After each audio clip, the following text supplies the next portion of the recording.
बहू जल्दी से नाश्ता बना दो, हमें शहर जाना है। माँ जी नाश्ता तो हम बना देंगे, लेकिन आप ये बताओ कि आप शहर अकेले ही क्यों चली जाती हो? क्योंकि तुम दोनों को अभी शहर के तौर तरीके नहीं पता हैं। क्या बात है माँ जी, हम गांव में रहने वाले हैं तो इसका मतलब हम शहर कभी जाएंगे ही नहीं क्या? तुम दोनों इस बार रुक जाओ, अगली बार जब हमारा जाना होगा तो तुम्हें जरूर लेकर चलेंगे। ये सुनते ही गंगा और झुमरी बहुत खुश हो जाती हैं। ये हुई ना बाबूजी बात। ये सुनकर झुमरी जल्दी जल्दी नाश्ता बनाकर अपने सास ससुर को खिला देती है। अच्छा चलो, हम बस पकड़ने के लिए निकल रहे हैं। तुम दोनों घर का अच्छे से ख्याल रखना, अनाज पड़ा है उसे भी धोकर धूप में सुखा देना। ठीक है माँ जी, और आप भी शहर से हमारे लिए कुछ लाना मत भूलना। अरे ले आऊंगी, चिंता ना कर। हेमलता प्रमोद के साथ शहर की बस में बैठती है और शहर पहुंच जाती है, जहां वो अपने छोटे बेटे और अपनी छोटी बहू के घर पहुंचते हैं। अरे माँ, आप आ गई? अच्छा हुआ आप आ गई, थक गई होंगी। लाओ मुझे अपना बैग दे दो, मैं इन्हें रख देता हूँ। विपिन अपनी माँ और अपने पिता के हाथ से बैग लेकर घर में रख देता है। उनके बैग देखने के बाद श्रेया कमरे में विपिन से कहती है, 2 दिन के हिसाब से माँ जी का बैग बड़ा नहीं हो गया? इस बार 1 हफ्ता रुकना होगा बहू। डॉक्टर ने कहा है कि पहले टेस्ट के बाद 5वें दिन पर 1 टेस्ट होगा। उफ, आप और आपकी बीमारी के टेस्ट पता नहीं ये कब खत्म होने वाले हैं। हेमलता को अभी अभी डायबिटीज की बीमारी हुई थी, जिसके चलते उसे शहर आकर बार बार अपने छोटे बेटे के घर रुककर इलाज करवाना पड़ रहा था। लेकिन श्रेया अपनी सास और ससुर के आने पर बिल्कुल भी खुश नहीं होती। पता नहीं क्यों ये गांव के गवार लोग हमारे घर में रुकने आ जाते हैं। अब उनके यहाँ रहने तक मैं अपने घर पर किसी को बुला भी नहीं सकती, नहीं तो लोगों को पता चल जाएगा कि मेरी सास गांव की गवार है। शहर में आने के बाद हेमलता को शहर के कुछ तौर तरीके तो आ ही गए थे, लेकिन फिर भी श्रेया ना खुश थी। हेमलता खुद ही वॉशिंग मशीन में कपड़े धोना भी जानती थी और सुबह सैर करने भी जाया करती थी। हेलो हेमलता बहन, कैसी हो? बहुत दिनों बाद दिखी हो। तो हाँ बहन, गांव से आई हूँ ना, बहुत दिन बाद, पर अब इलाज के चलते 5 दिन तक रुक कर जाऊंगी। रोजाना यहाँ तुमसे मिलना होता रहेगा बहन। अरे बहन, आपसे बात करके बस गांव की यादें ताजा हो जाती हैं, इतना ही काफी है। महीने में 2-3 चक्कर तो लगा ही जाया करो। हाँ क्यों नहीं, जरूर। हेमलता से पड़ोस के सभी लोग बहुत खुश थे, क्योंकि वो गांव की कई सारी ऐसी ऐसी बातें बताया करती थी जिसे सुनकर लोगों को खुशी मिला करती थी। ऐसे ही अब उसकी छोटी बहू के बेटे का जन्मदिन आ रहा था। विपिन देखो, मेरे बेटे का बर्थडे बेस्ट होना चाहिए, सारे गेस्ट आने चाहिए और पार्टी भी अच्छी होनी चाहिए, सबको इनवाइट कर दो। अच्छा तो आशु का बर्थडे मनाया जा रहा है, चलो अच्छी बात है। इसी बहाने तुम्हारी जेठानियां भी आ जाएंगी और यहाँ शहर घूम लेंगी। ये सुनते ही श्रेया हैरान रह जाती है। माँ जी, उन्हें यहाँ बुलाने की क्या जरूरत है? बेकार में परेशान होंगी वो। अरे अरे क्यों नहीं है, बिल्कुल जरूरत है। उन्होंने कितनी बार कहा है शहर घूमने के लिए, मैं ही उन्हें लेकर नहीं आती, लेकिन अब आशु के बर्थडे के बहाने से ही वो यहाँ पर आ जाएंगी। मैं अभी तुम्हारे बाबूजी से गांव में फोन करवा देती हूँ।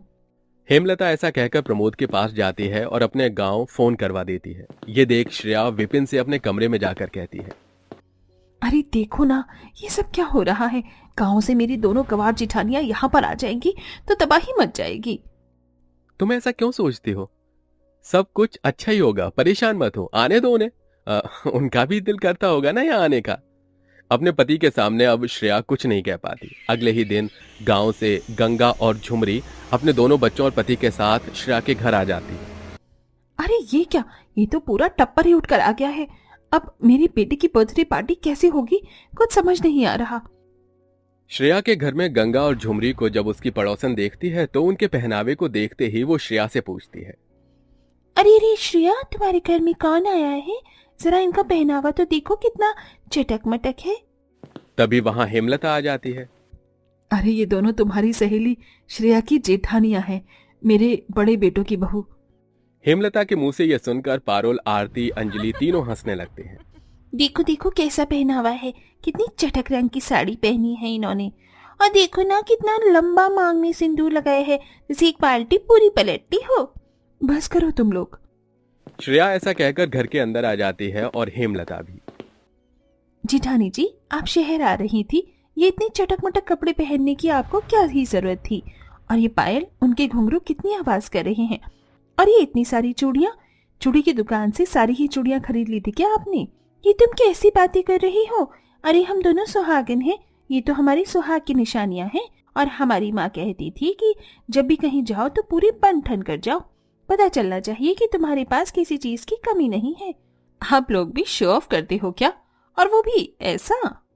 श्रेया मुंह बनाकर अपने कमरे में चली जाती है। उसका ये बर्ताव देखकर विपिन कमरे में जाता है और उससे कहता है, क्या हुआ श्रेया, सब कुछ ठीक तो है? गांव से मेरी 2 गवार जेठानी आई हैं, तो सब कुछ ठीक कैसे हो सकता है? अब सब लोग मेरी बेइज्जती करेंगे, बदनामी हो जाएगी पूरे मोहल्ले में मेरी।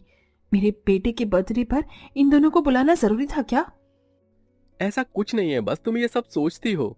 खैर ये सारी बातें छोड़ो। देखो मैं कितना अच्छा रिसॉर्ट देखा है हमारे बेटे के बर्थडे को सेलिब्रेट करने के लिए। रिसॉर्ट तो अच्छा है, लेकिन मेरी गवार जेठानियां रिसॉर्ट में जाकर भी देहातीपन दिखा ही देंगी। ओ, तुम्हारा भी ना कुछ नहीं हो सकता। अब विपिन एक रिजॉर्ट बुक कर देता है और उसमें अपने बेटे का बर्थडे रखता है। बर्थडे वाला दिन भी आ जाता है जब श्रेया बहुत स्टाइलिश साड़ी पहनकर तैयार होती है और उसे अपनी स्टाइलिश ज्वेलरी भी पहननी होती है।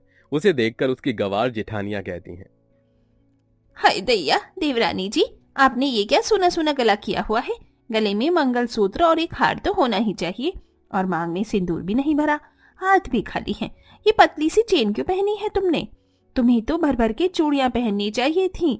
अरे आपने पूरी दुकान का सामान लाद तो रखा है अपने ऊपर, इतना काफी है। मुझे ये सब पसंद नहीं। This is very old fashionable, मैं ऐसे ही अच्छी हूँ।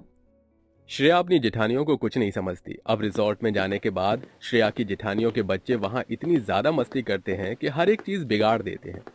कभी फूलों के गुलदस्ते से सारे फूल निकाल कर गिरा देते हैं, तो कभी स्विमिंग पूल के पानी के अंदर तैरने लगते हैं। उनका ये बर्ताव देखकर श्रेया को बहुत गुस्सा आता है और वो अपनी जेठानियों से कहती है, आप अपने इन जाहिल बच्चों को समझाती क्यों नहीं हो?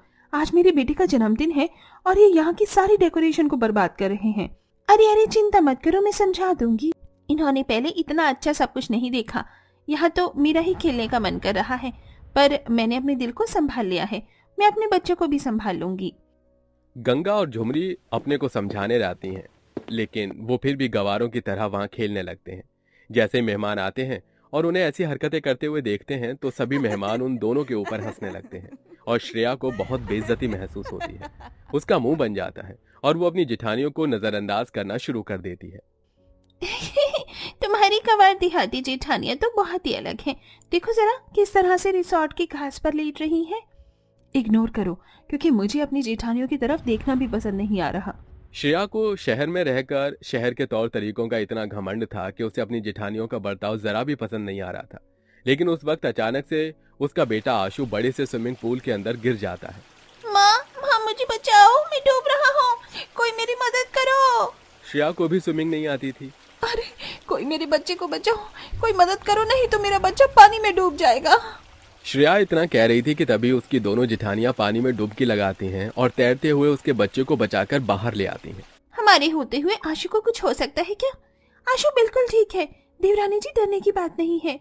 ये देख श्रेया की आंखों में आंसू आ जाते हैं। वो अपनी दोनों जेठानियों के पैरों में गिरकर उनसे माफी मांगती है। जब से आप घर पर आई हो तब से मैंने आपकी इतनी बेइज्जती की है, मैं खुद भी नहीं जानती, और यहाँ भी मैं आपको नजरअंदाज कर रही थी, फिर भी आपने मेरे बच्चे की जान बचाई। आपने मुझ पर बहुत बड़ा एहसान किया, मुझे माफ कर दो। मुझे आपके साथ ऐसा नहीं करना चाहिए था। अरे अरे, तुम्हें माफी मांगने की जरूरत नहीं है, हमने तो बस अपना फर्ज निभाया है। रही बात बेइज्जती की, तो क्या ही जा रहा है, हम तो यहाँ 4 दिन के लिए आए हैं और कुछ दिन में चले भी जाएंगे। नहीं दीदी, अब आप यहाँ से नहीं जाओगी, अब आप हमारे साथ ही रहोगी और सब एक साथ यहीं पर रहेंगे, और मैं आपको शहर में रहने के तौर तरीके भी सिखाऊंगी। ये सुनकर श्रेया की दोनों जेठानियां बहुत खुश होती हैं। उस दिन के बाद से श्रेया उन्हें कहीं नहीं जाने देती। वो उन्हें अपनी बड़ी बहन की तरह अपने साथ ही रखती है और शहर के तौर तरीके भी सिखाती है, जिसके चलते वो सब एक साथ खुशी खुशी रहने लगते हैं।